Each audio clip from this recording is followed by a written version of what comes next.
Hello, class. Today we will be talking about the peer group. All right, so around the age of 6 to 11, this is when children are starting to become more independent and starting to talk and communicate around their age group. If this is in the classroom, the playground, or someone they feel they can relate to, people that are in close proximity, and this builds relationships. Friendship is usually the same gender or sex, age, ethnicity, and a social economic status. So this is also closely related to cliques. Cliques are very close group of friends that have the same interests, goals, values, and they can relate to each other.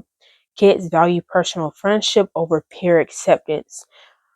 6 year olds versus 10-year olds. Let's see the difference. 6 year olds may befriend anyone, but by the age of 10, children demand more. They choose carefully, share secrets, expect loyalty, and get upset when losing close friends, and harder to make friends, like many adults.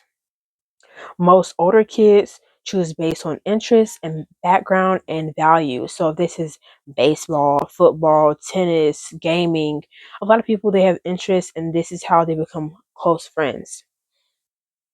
By the end of the middle childhood, the bonds are very close.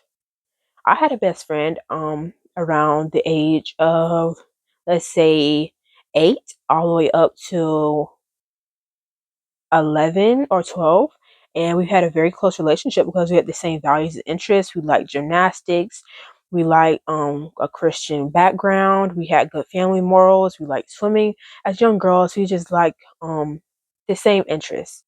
Peer pressure. Think of peer pressure as tire pressure. Tire pressure is when it gets very tight. Think about peers as when they're weighing you down. There's very different expectations of you, how you should dress, how you should talk, how you should even think, and how you should be around them. Children are more aware of the opinions of their peers, and this is the reason why a lot of kids in our culture, they now beg their parents for shoes that may cost up to $500 to $1,000, um, cars, clothing, apparel wise, and just because they want to be in the acceptance of their peers. But as a young age, this can be very difficult because we all want to be seen. We want to have good friends. We want to be in the cool group, and this is why thinking of your morals and beliefs, not having to change who you are. Social skills. Peer groups learn social skills during daily interactions, whether this is in class, this is anywhere else that may be developing communication skills, and they learn to deal with conflict and cooperation. So at this time, children they learn how to respond to conflict. If this may be a hard situation, they learn not to draw back, or they learn how to deal with that and how to cooperate with other children. And you think about peer groups, also thinking about I think about Mean Girls. Mean Girls they have multiple different groups. The high school shows, High School Musical, they always pan on the nerds, they pan on the popular girls, the gamers, the rap, the just the different groups, the stylists, and but just different things. Just a quick example. Self-esteem. Children, like I said before, like acceptance of the peers around them. This boosts confidence, belonging, while rejection can lead to feelings of loneliness. Positive relationships add to validation, but bullying has long-term effects on somebody's worth. Just think about that. We all want to be, like I said, accepted and have being validated by our peers. It just makes you feel good. Even being older, you may somebody says something and may validate you and you feel really good about it. Oh, I like your outfit. You did really well in class with that project.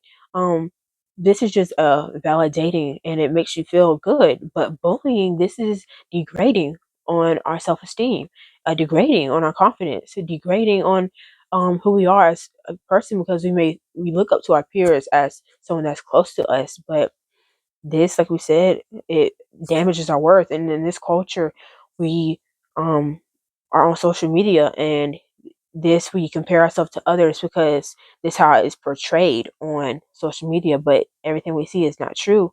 But we have to continue to build our worth up, and this is something that's very crucial. Self esteem, academic performance. The child's surroundings can influence their direction of academics. Just think, imagine if you had high achieving classmates or groups of people that you surrounded yourself with.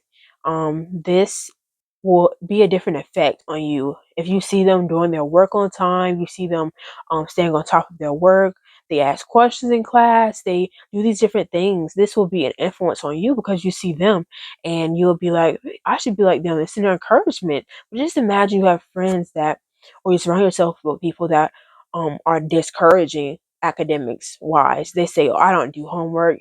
That's for only nerds. They call you a smart aleck if you do your work. And this can change your way of thinking of academics. As you can see, peer groups shape who we are, who we become. The friends we choose and groups we join leave a lasting imprint. What environment are you creating? All right, thank you for listening to the peer group discussion, and I hope you have a good evening. Bye.